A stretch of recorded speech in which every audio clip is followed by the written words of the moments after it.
Hey there friends, Nibs again. Out here at the range today. Out here just doing a little bit of plinking, a little bit of goofing around. I wanted to bring this one out and do a little bit of testing with it. It's one that a subscriber on the channel had actually asked me to take a look at for him. And I have it up and running pretty good. Shooting pretty darn nice. He sent it over, didn't have any sights on it, so I stole a scope off of one of my guns. But what we have here is a Winchester model 425, and this is a really losing my target. Stand by here, hold on. We do have a little wind blowing around out here, but we're not going to let that slow us down.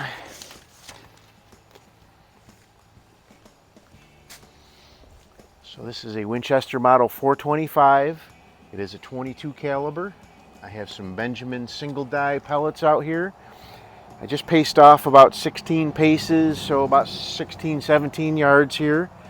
And so nothing too strenuous, but I just have a little shooting gallery actually set up out there with some cans and some steel spinners. I do have a bullseye there. I'm going to shoot a couple of shots at that, just make sure we're zeroed pretty well.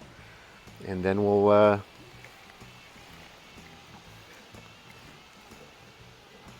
we will do some plinking. All right, a little high. So the main problem with this gun when I got it was it would not cock. You could pull it back and it would just spring right back out again as soon as you started to release it. So the sear would not set. So this is my scope. I did take it off of one of my other little springers. It's a little 4x32 Simmons. It's an old 70s vintage Simmons though. It's a Japanese glass Simmons. There you go. Let me do just a couple clicks here we'll bring that right into zero here. But I found a couple things wrong with this, and I've done a video or two on this. I think I did a video in the garage where I was talking about what I found with this, but really wanted to get it out for a range trip before I packed it up and sent it back over to its owner. But this one's got, you need so I'm going to go down a little bit. You need a screwdriver to be able to, so I don't want to go down too much, but let's see, probably a quarter turn there and just a little bit to the right. Let's see now if I didn't do too much. I had it zeroed, pretty well zeroed just in the garage, the real short distance in the garage.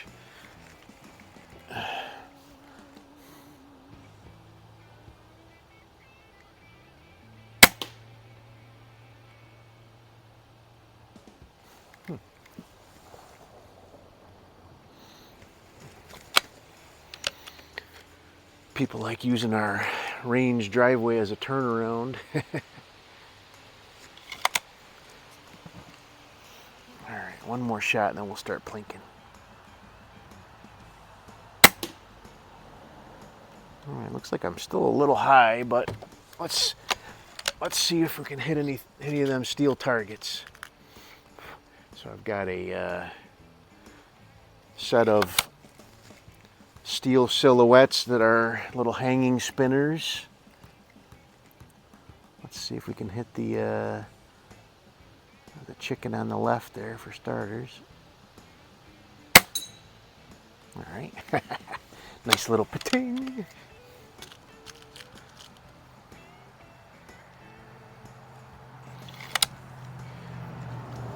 So anyway, the main problem I found, there was actually two main things wrong with the trigger not setting.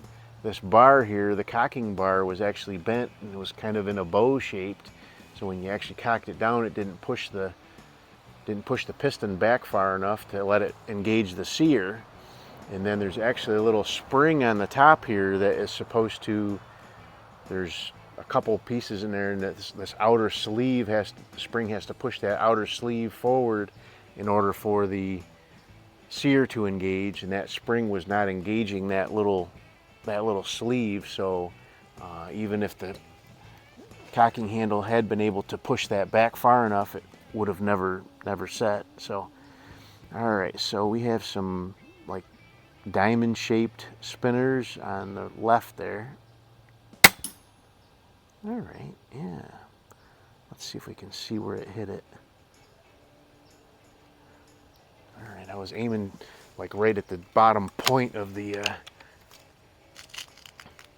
spinner. Looks like I hit right where I was aiming, so maybe sometimes these older scopes, when you make an adjustment, it takes a couple of shots, or some people like to tap on them to get them to move, especially the cheaper ones. They don't just move when you make the adjustment.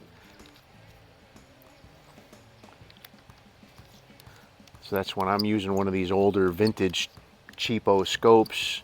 I like to make a little adjustment, shoot a couple shots, make a little adjustment, shoot a couple shots, just to make sure the shot settles in before I do any more. So now behind that same spinner, there's a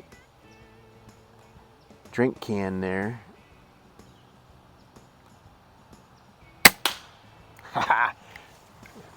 And I didn't take out the innocent bystander standing in front.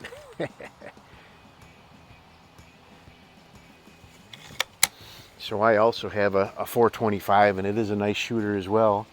So I expected this one would be pretty nice as well. Let's go to one of them spinners, them silhouettes again. Got a ram there on the right. Plinking. Let's see, can I tell? Can't really see where. Can't really tell where it's hitting. That's okay.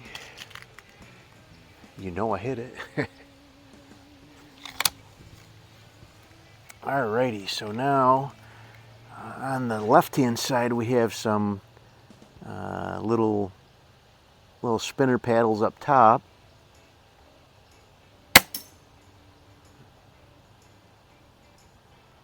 That one hit a little high. Seems like it's a pretty good plinker though.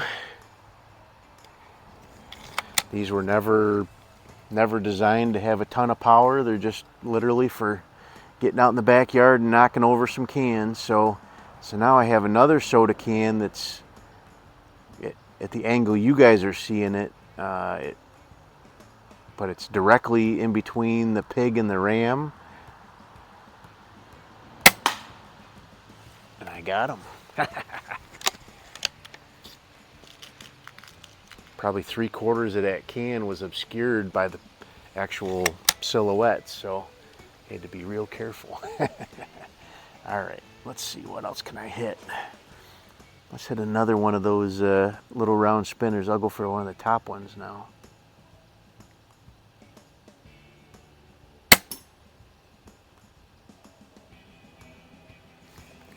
Fun. So the owner of this had already rebuilt it and put a new seal in it. He got it. It was a basket case. He worked on it for a while. Couldn't figure out how to figure out the triggers, so he asked me if I would take a look at it. So it's a pretty much rebuilt gun now. So we've got a little silhouette of a pig. All right, I see where that hit. It hit just a little bit. Just a little high still. It's still hitting just a little bit high.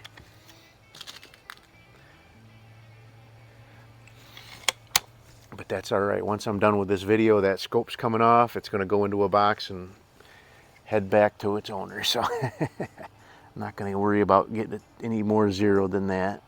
All right, let's see what we got. We have another soda can right behind the black spinners there. Again, obscured pretty well by the spinners.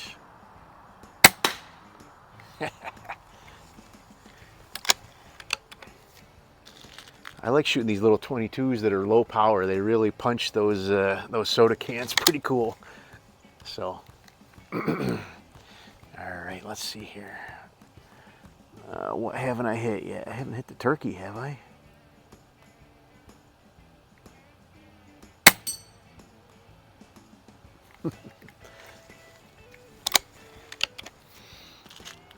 Those silhouettes are actually some fairly heavy gauge metal.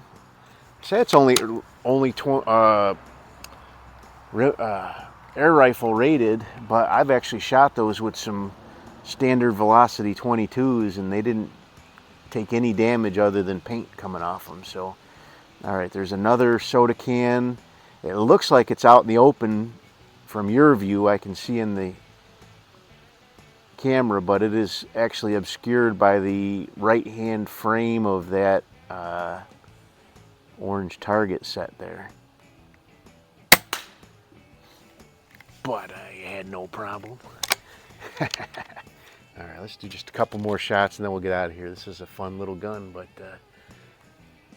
we got to get it back in the hands of its owner. Yeah, also sent over another one. We'll be doing another video on that one soon. Let's hit that diamond on the left there. There we go. The other one he sent over was a Winchester model 416, which is a pretty cool gun. This one's like a Diana model 25. Most of the Diana line is a very nicely machined, very well machined guns, but they had a few guns that were like folded sheet metal type arrangements. Not saying they're not any good, but Winchester had them make them one of those too, and that's the model 416. All right. Let's do one more. Let's do one more and then we'll get out of here.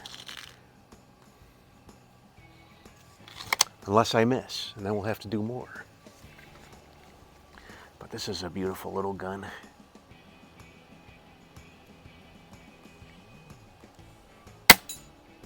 Ooh, I just ticked the chicken. Let me do one more just to not end on a... Oh, that was a near miss. So I did find a little bit more information about, in early research, it seems like I found that the Winchester had only gotten guns made for like a year or so, but now I'm finding some more information that they were probably, Winchester had guns produced for them by Diana between 1968 and 1975. This one is actually dated 10 of 68. The couple Winchester Dianas that I have in my collection, one's a 69, one's a 70. So the 416 that I have that belongs to this same guy does not have a date code on it anywhere that I can find. All right, chicken again.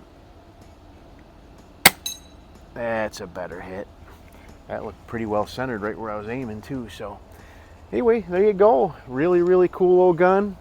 Again, 1968 date code.